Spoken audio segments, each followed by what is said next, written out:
Balandi émission conseil de vie toye na banda kunabino une fois de plus lokola momesano na émission na bino kitoko oyo tozwaka ba leçon tozwaka batoli tozwaka un plus na bon na biso lokola momesano donc na biki bozalaka tellement ebele kozela émission na bino toza toujours kosala musala malamu pona kopesa bino pe bilei oyo e bongisami pona bino. Donc, émission Conseil de vie, zali spécialité à on a kakou de télévision. Bato yo bazwa mosala ya ko restaurer mitema bato parce que kakou de télévision, c'est la chaîne de la restauration. Donc, toza awa pour la ko restaurer ba vie ya bato, ko restaurer mitema ya bato, ko restaurer ba pensée ya bato, ko restaurer ba venir ya bato. Soki bebaki à travers cette chaîne Kakou du télévision et le programme autre côté à disposition de Bino, c'est comme ça que Boye Bako se retrouver, pe boza élan sika pour un avenir comme meilleur et prospère. Voilà au micro, comme d'habitude, c'est bel et bien moi, votre frère, ami, enfant de tout le monde, n'est-ce pas, Makoussa Excellence, c'est ça. Donc, nous avons à la télévision, nous avons 8h50. Ne zappez pas, déjà à 8h50, vendredi sur la télévision, aux joies, les leçons, oyo et kolisa biso nyos. Parce que moutako la ramokolo côté, moutako la ka, na ba conseil, ndite kolaka, na mai, moutako la ka, na ba conseil. Balobi, mwana muke o amatidi kolo ya nzete, à mon aramuseka te koleka mokolo o avandi na se. C'est-à-dire kokola ezate ke lokola soki okomi oyo okomi ande okokite. Oza toujours na besoin de conseil pona okoma quelque part, pona o surmonter loko moko boye, pona oza na boye bien loko moko boye. Donc conseil na vie ya moto to pe formation, ils en a agité, ils en a limité, ils en a tenté. Na émission na bino oyo conseil de vie bandeko ndeyira ebandi boye luka place soki kore ke na ndako na bino luka place vanda otala yango soki o raté na ndako yebaki à partir ya chaîne na biso YouTube Zoom Congo Plus TV Zoom Congo Plus TV okomona émission oyo conseil de vie zaliwana pona o récupérer boyebi o totsaka na disposition na bino. Je m'avais salué des gens, bande cognos, bande biso, au bapeko soutenir biso de loin comme de près. Hein? Vous allez tellement ébélé, nakomo nakuna, moi namboka Johnny Mwadi à partir de France. Johnny Mwadi, merci papa pour notre soutien monnaie. Nous a dit que ça vraiment na émission Oyo, conseil de vie au Lingike, bande au Balbanamboka, bazala vraiment informé. Donc mon nakuna ne konabiso, hein, Clovis. Na université Kairos ozami na rond-point Ezo wana na rond-point Ezo pemeni ya mwinda université Kairos donc ezape wana pona kosunga bana mboka donc on a besoin ya kos information benga ngai na kopesa ba précision pona okende ko komi komisa kuna ozwa ba formation ya qualité. Sans oublier maître Gelombo Funzo mama Amina bambote na bino libota mobimba place bozami les prophètes Moïse Kakuji notre papa. Vraiment merci na confiance on a toujours renouveler na biso pour na que la biso vraiment etando to ba ko pesa ba message boye na ba imboka sans oublier la première dame maman Priscille Watu hein na bana nyosto bambote na bino yangwane comme pa na bino to ko remercier sous na musika to bosanité maître Eligo Podi Judith Safie maman ya Diva Sergade na chance Judith Saf bambote na yo libota mobimba ya Podi Elodie Podi Sami Katembo Eligo bandeko nyonso mbote na bino na yebi ke vous allez tellement belé bandeko na so ba soda ba ko komela biso na kandolo kuna ba ko komela biso na kancha ba ko komela biso merci vraiment na ndenge ba ko landa chaîne na bino Kakou du télévision oza ko landa vraiment partout toi comme on a même ba cadre ba autorité minene na mboka oba kolanda émission oyo. Alors lelo spécialement naza ko solo là na ba journaliste et na ba patron ya ba média s'il vous plaît vous appelez bolanda émission oyo tina suka je vous assure bokozala vraiment édifié na ndenge kosangana te. Parce que c'est une recherche ya ndeko moko apesi ba détail na monde na biso oyo ya média. Comment nous devons nous comporter ezalaka ndenge nini pesa na makandenge nini. Je pense que batu mingi bakoti na monde yango ya média ba yebite le travail se fait comment etambolaka ndenge nini. Mi bakota musala ngo na loyenge.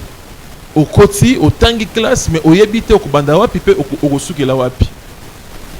Benga déjà camarade na yo alanda émission on a kaku du télévision. Benga ya landa yango, benga ya landa yango.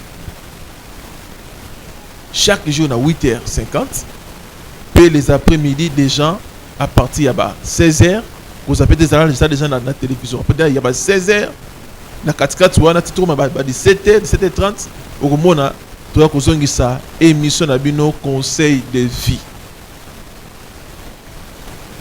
Ah bana mboka to soutenir ba émission boye. To soutenir ba initiative boye. Ezanango mingite. Les gens aiment beaucoup des émissions où il y a ko critiquer, il y a ko finga.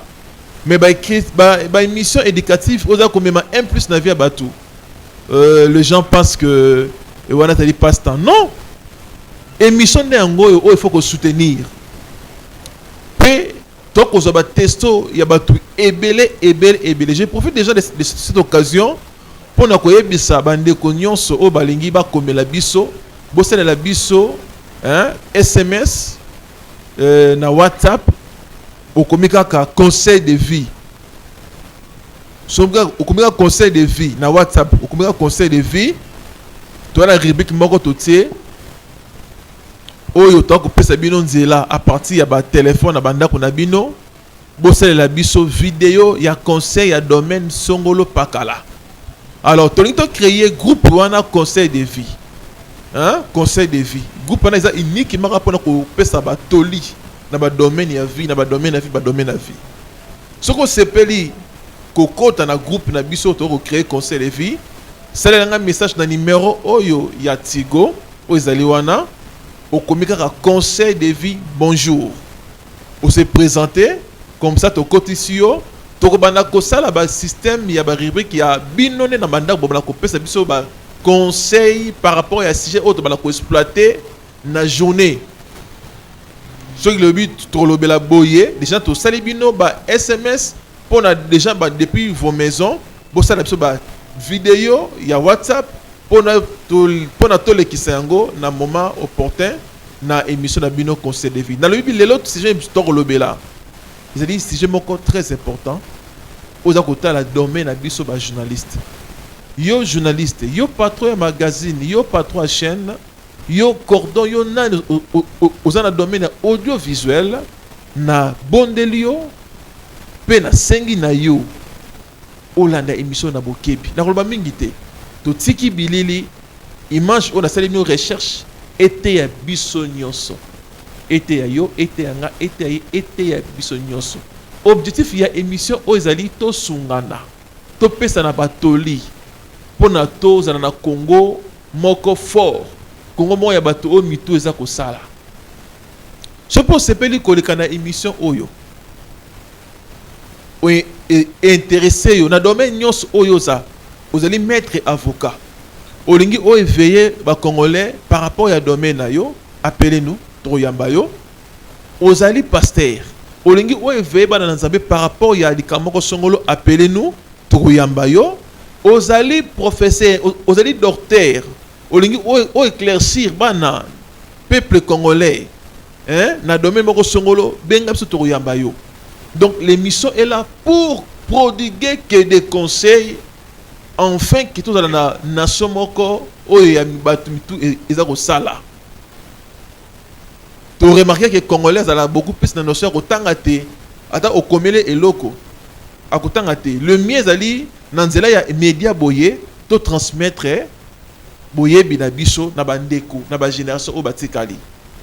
Alors sans plus tarder tozonga tout juste après hein? Donc tozonga pour na to continuer na suite ya émission na biso totiki bino bolanda élément auto préparé pour na bino ba journaliste ba to média mpe bato toinvitaka bocomprendre mosala na biso ndenge nini ezalaka mpe ndenge nini elekanaka. Information oyo tomemelaka bino ezalaka nini, soki tosala émission esengaka nini. Donc bocomprendre bino moko tolandi ensemble na bino na bandako. Merci.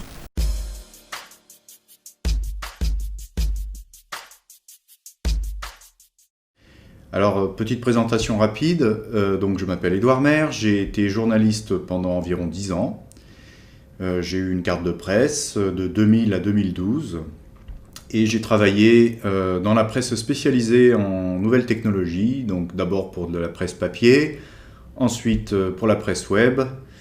Et voilà, maintenant je dirige une société de production audiovisuelle à l'étranger. Et donc, je ne suis plus journaliste officiellement, mais il m'arrive d'écrire encore quelques articles et de faire des reportages. Voilà.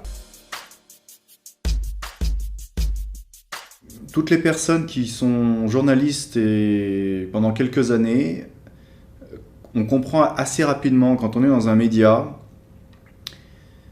que l'information n'est pas une fin en soi dans un média. Ça peut surprendre, mais en réalité l'information n'est qu'un moyen. Car le but d'un média, c'est que le même but que celui de n'importe quelle entreprise, c'est de gagner de l'argent. Donc un média, que ce soit un journal, une radio, une chaîne de télé, doit faire de l'audience, doit vendre, même si c'est gratuit. Car un média, même s'il est gratuit, doit gagner de l'argent pour payer les journalistes, les commerciaux, enfin bref, toutes les personnes qui travaillent à plein temps et même à temps partiel. Et le but d'une entreprise, c'est pas seulement de payer les gens qui travaillent, mais aussi de faire du bénéfice. Donc un média doit faire de l'audience, doit gagner de l'argent et doit faire du bénéfice. Elle en fait du bénéfice, elle gagne de l'argent en vendant, en faisant de l'information. Donc l'information est un produit. Et ça, les patrons de presse le savent bien. D'ailleurs, beaucoup de patrons de presse ne sont pas journalistes aujourd'hui, ce sont des chefs d'entreprise, des groupes industriels. Et les médias répondent aux mêmes règles que n'importe quelle entreprise. Faire du bénéfice, vendre, faire de l'audience. Après, ça ne change rien à l'idéal qu'on peut avoir du journalisme. Moi, quand j'ai commencé dans la presse, je dirais plutôt même avant de commencer dans la presse, on a une image de ce métier qui est plutôt noble et vertueuse, qui est de se dire, je vais parcourir le monde, je vais voir des tas de gens et essayer de comprendre comment ça se passe ailleurs, pourquoi ça se passe comme ça. On se dit qu'on va informer la population, qu'on va y permettre aux gens de découvrir des tas de choses. Et donc la mission, au départ, elle est plutôt vertueuse. Bon, il y a aussi une image que les gens, se font les jeunes, pour rentrer dans la presse, j'ai remarqué de plus en plus souvent, c'est la célébrité, le côté un peu paillette. Je vois souvent un lien avec la presse télé, par exemple. Bon, on va me voir à la télé, je vais présenter le journal, je vais être sur un reportage avec mon micro, ma caméra. Donc il y a ce côté-là aussi qui fascine. Et c'est quelque part un peu inquiétant d'ailleurs, parce que je remarque beaucoup de gens, moi je vis en Asie, et c'est d'ailleurs tout à fait l'image que se font les gens du journalisme. Tout de suite, pour eux, journaliste, c'est une personne qui passe à la télé, qui présente le journal, qui parle dans un micro. Comme si ça se résumait à ça, en fait. Et en fait, ça, c'est une minorité. La plupart des journalistes passent leur temps à écrire des articles, à être des pigistes d'ailleurs. La grosse masse des journalistes, c'est des pigistes. Un travail assez précaire souvent, et qui n'est pas très bien payé, en tout cas qui est de moins en moins bien payé. Moi, quand j'ai commencé dans la presse en 2000, c'était déjà le début de la fin de la presse informatique. Il y avait encore 40 magazines informatiques, je me souviens en kiosque en 2000. Aujourd'hui, je crois qu'il y en a à peine 5. Tout est passé sur le web, donc j'ai connu vraiment une crise très profonde, j'ai connu la crise de la presse. Et s'il y a bien une presse spécialisée qui a souffert de l'arrivée de l'Internet, c'est bien la presse informatique. Parce que c'était en plus une presse qui touche des gens justement très avertis sur les nouvelles technologies et qui ont été les premiers à aller chercher l'information sur Internet.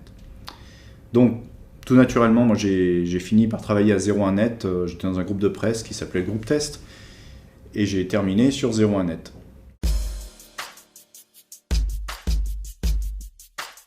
Voilà, donc il est important de comprendre qu'un média, c'est avant tout une entreprise, et qu'un journaliste n'est jamais qu'un maillon de la chaîne qui permet de vendre de l'information.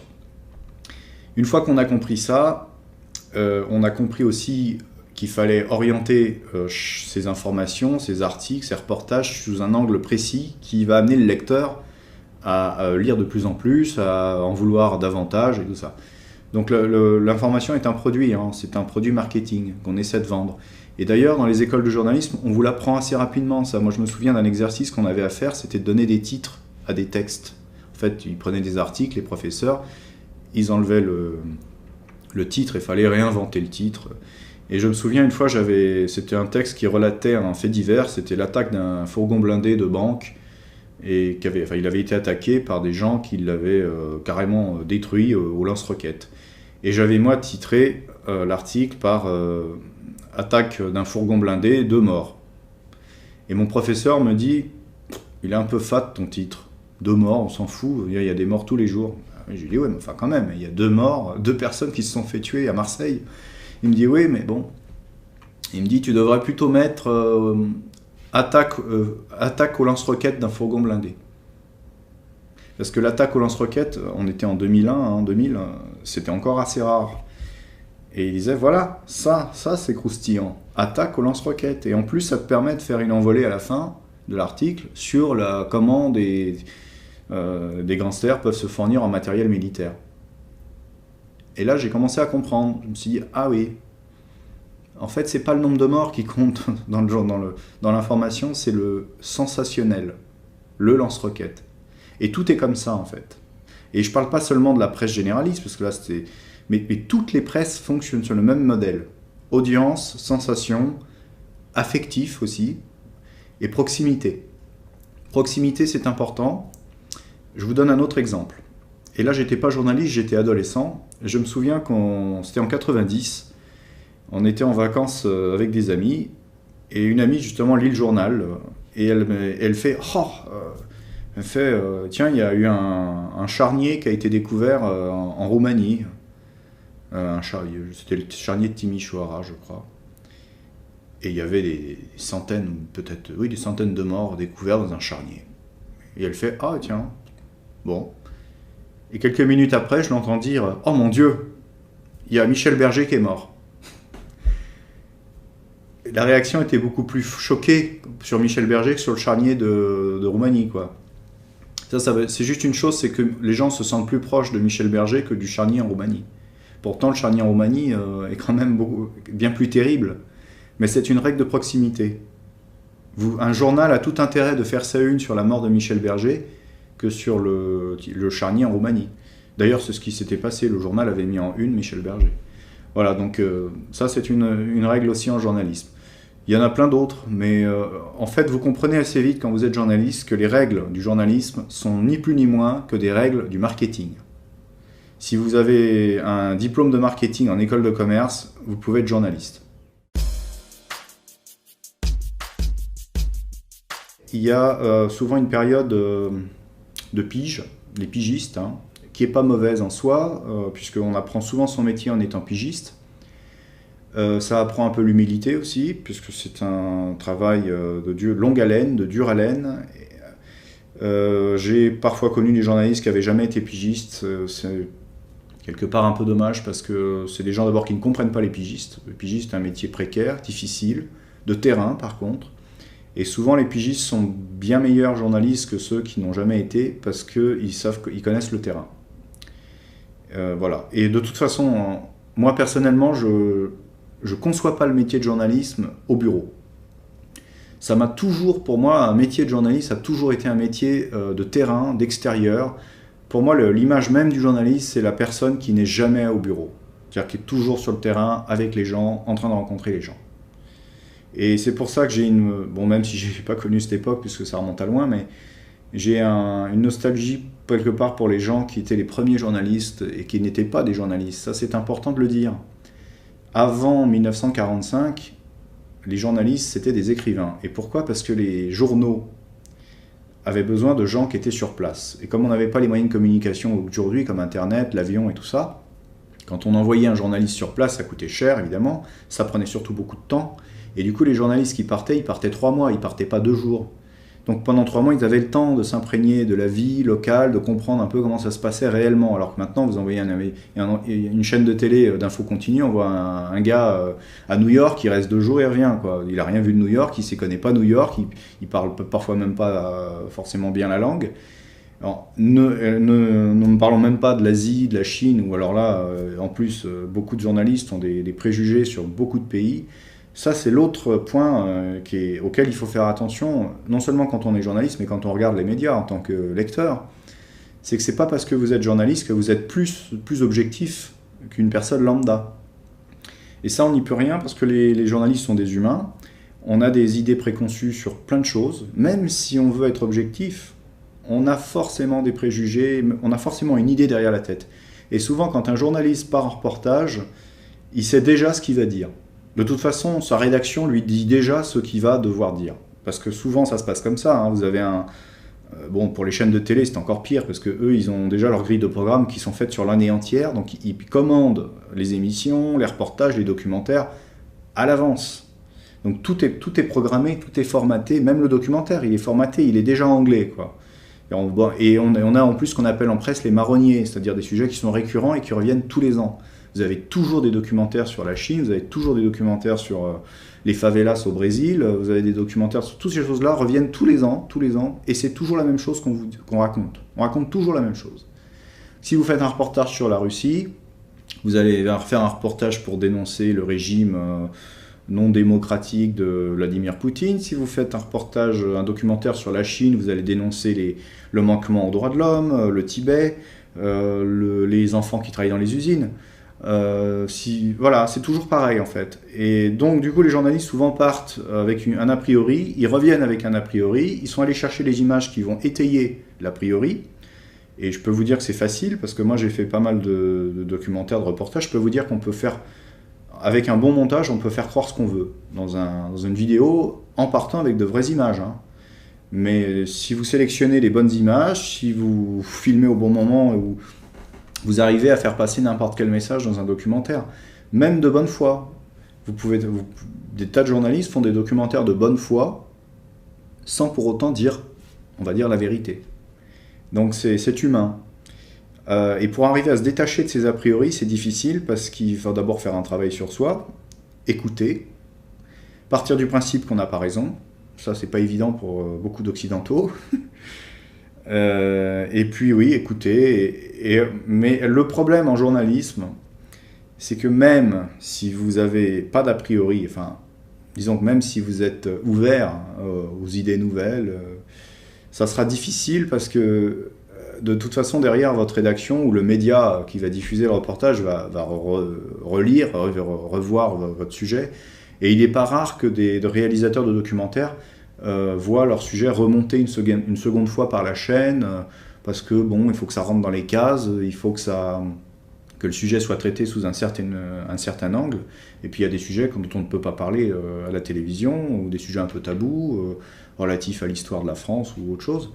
Donc c'est pas évident, on ne peut pas tout dire dans le journalisme, même en France, même aux États-Unis, il faut faire attention. Il y a une espèce de communication, c'est de la communication d'ailleurs, le journalisme. Il ne faut pas se faire une idée non plus trop noble de cette profession.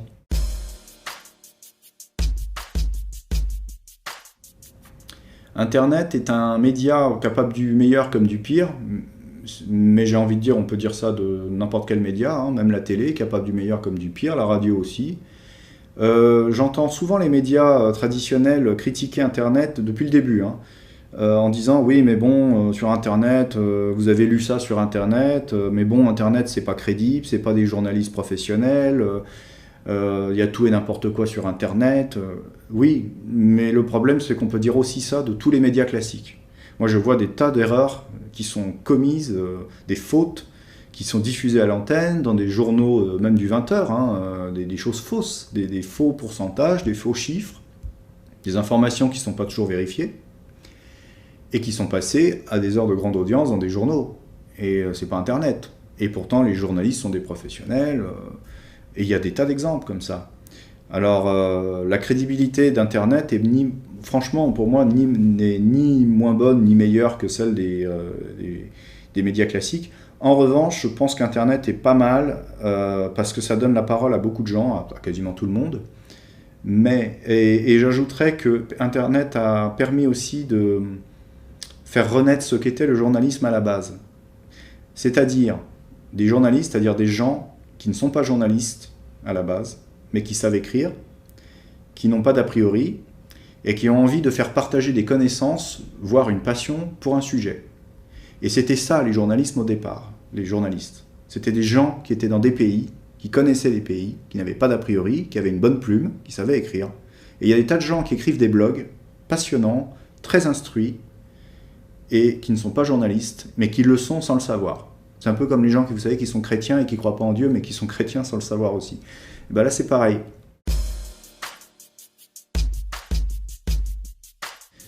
Je prends Albert Londres, qui est adulé comme le dieu du journalisme. Il y a même un prix qui est remis en France chaque année, le prix Albert Londres. Il est quand même amusant de constater qu'Albert Londres n'a jamais eu de carte de presse et n'a jamais été journaliste officiellement. Albert Londres, il a toujours été écrivain. Il a écrit des livres, La Chine en folie, tout ça. Il est resté des mois entiers dans des pays à écrire ça, je trouve ça superbe, mais il n'a jamais eu de carte de presse, et pour cause, la carte de presse n'existait pas quand il était journaliste. Et c'est après 45, enfin, c'est dans les années 30 que la carte de presse a été lancée, et c'est après 45 que les écoles de journalisme sont apparues. Mais avant, il n'y en avait pas. Ce n'était pas un métier, journaliste, c'était une activité. On faisait du journalisme... C'était comme on fait de la peinture, c'est-à-dire on n'avait pas besoin de diplôme, on n'avait pas besoin de certificat, ni quoi que ce soit, on avait juste besoin de le faire. Et c'était donc une activité.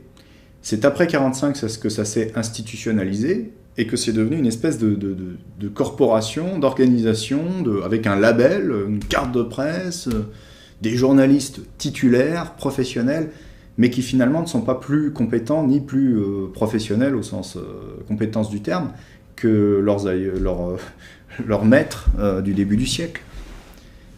Et je trouve que le journaliste devrait rester une activité et non pas un label ou une profession. La carte de presse, en plus, est très, très propre à la France, hein, parce que moi, je vis en Asie, il y a des tas de pays qui n'ont pas de carte de presse. En plus, la carte de presse n'est qu'un certificat vis-à-vis des impôts et peut-être vis-à-vis des autres journalistes, mais ça ne fait pas de vous un journaliste au sens compétent, hein. La carte de presse, vous l'avez en gros parce que vous travaillez 3 mois consécutifs dans un groupe qui a souscrit à la convention collective des journalistes. Voilà la définition de la carte de presse, et vous l'avez comme ça. Vous la renouvelez chaque année, vous payez un petit quelque chose, vous avez droit à une déduction fiscale moyennant cette carte de presse, et encore vous n'êtes pas obligé de l'avoir. Juste un bulletin de salaire avec marqué journaliste dessus, c'est parfait, hein. Donc là, le journalisme, je pense, grâce à Internet, est revenu à sa source, qui est des gens passionnés, cultivés, qui savent faire des enquêtes, qui ont le temps, et enfin, je terminerai, qui sont indépendants. Un blogueur qui écrit pour le plaisir, chaque jour, chaque semaine, un billet, un bel article sur, je sais pas, la civilisation Khmer au Cambodge, je prends un exemple que je connais, mais bon. Oui, il fera plus de journalisme que n'importe quel sujet de 2 minutes 30 que vous allez voir passer aux informations. Parce qu'il sait de quoi il parle, il est indépendant, véritablement indépendant. Il n'a pas de pression, il n'a pas d'argent à gagner. Non, il fait juste ce qu'il aime, et honnêtement. Donc le journalisme n'est pas mort. Il existe, il renaît, il existe toujours. Et les gens de bonne foi et de bonne volonté seront toujours présents dans cette activité, mais pas forcément dans le métier. Voilà, tozongi na plateau na biso. Je pense que commentaire au sala mingi ezalité. Alors, to comprendre ndenge musala yeba journaliste itambolaka. Joie des gens conscience oyo. Yo ozala ki na yo journaliste paressé. Journaliste paressé azalaka te. Journaliste azali mutoyo, il faut azala éveillé. Muto azali kasa aza capable ya koluka ba information. Journaliste aza lokola marketeur. Batangisi biso na ba classe. Batu bakataka mingi musala ya journaliste ezali lokola musala moko koti na bureau vandi. baya ko éthique et l'actualité. Non, non. Vous allez journaliste et reporter, il faut quitter le terrain pour récolter information. Et ça là où vous allez payer parce que l'information est ça là fait. Alors, je pense que pour comprendre malam ou leçon oyo, peut conseil o ndeko oyo expert na matière na domaine na biso a biso totsango na musala. Alors, na bande ko nyonso ba sepe na émission oyo, veuillez nous écrire et nous contacter à ce numéro. Na ba numéro vous allez afficher. Pe bo soutenir biso ndenge bo monika wana bo soutenir biso o nyonso ozanango o soutenir biso pour que tozala à tout moment na communication nabino malamu. Je profite encore avant de terminer cette émission. Yako pesa déjà bambote lisusu na prophète Moïse Kakuji ou abongisi molulu moko monene le 31 décembre o ekozala benda bika kuna na veni Wangata numéro 999 croisement Wangata mot des arts pembeni ya morgue ya Mama Yembo. Soit explication malamu muzali na sima ya zo na Wangata wana ça effectivement ezali wana déplace journée ou bien nuit de prière et kosalima to yebite ce que gouvernement a modifié programme na yete donc c'est le communiqué veille de prière il faut salima kubana 20h ti na tongo mais ce qui gouvernement est ko maintenir kaka position na ye l'homme de Dieu alobaki ke ekobanda hein de 10h à 14h 10h à 14h ne milulu na biso ya fin de l'année ekosalima. Apôtre Moïse Paul Mbao Binene Eli, apôtre Silas Kombo, bana colonne de feu, maman Marie Jeanne, maman Abotangai, bande ko nyonso ya ngaba makala yolo lemba, partout ba ko na biso na Kinshasa mobimba, je pense que émission na bino ngoyo. Bon, chaque jour, on a télévision à partir il y a 8h50 et les après-midi, des gens à partir il y a 16h, vous avez des gens à la télévision. Et tu as toujours branché la chaîne parce que le programme que vous avez la chaîne Oyo, Eza qui tourne comme ça à la télé. Au Kolembate, au la dessus. Eza la banne, Eza la mikolo, vous doit la dessus à Zalité. Vous avez la besoin de l'équipe, activité na yo, produit na yo. Le belango ils appellent du cola messa pendant qu'il toque pesa boyer soit totango na arrière plan na biso benga biso na numéro na soit on a besoin et les na chaîne benga biso pasteur mutu nyos on a besoin espace ya télévision benga pe biso donc ba espace ezali pour na bino nyos ba théâtre ba magazine ba émission ba pasteur bo benga en tout cas kakuji ezali wana pour na ko sunga ko faciliter mutu nyostu appelle sa message na peuple congolais. Ils allaient qui na micro wabino makosa excellence na kine sengo makasa hotel sabino édition to information to pe magazine ya mokolo na lelo. En tout cas, botika la brancher ba oyo balandi biso peut-être na retard bo kota na YouTube na biso bo beta Zoom Congo Plus TV bo mona ba émission auto télébino conseil de vie ezali wana pona e dife biso. Botika malamu à la prochaine kolo apambola biso.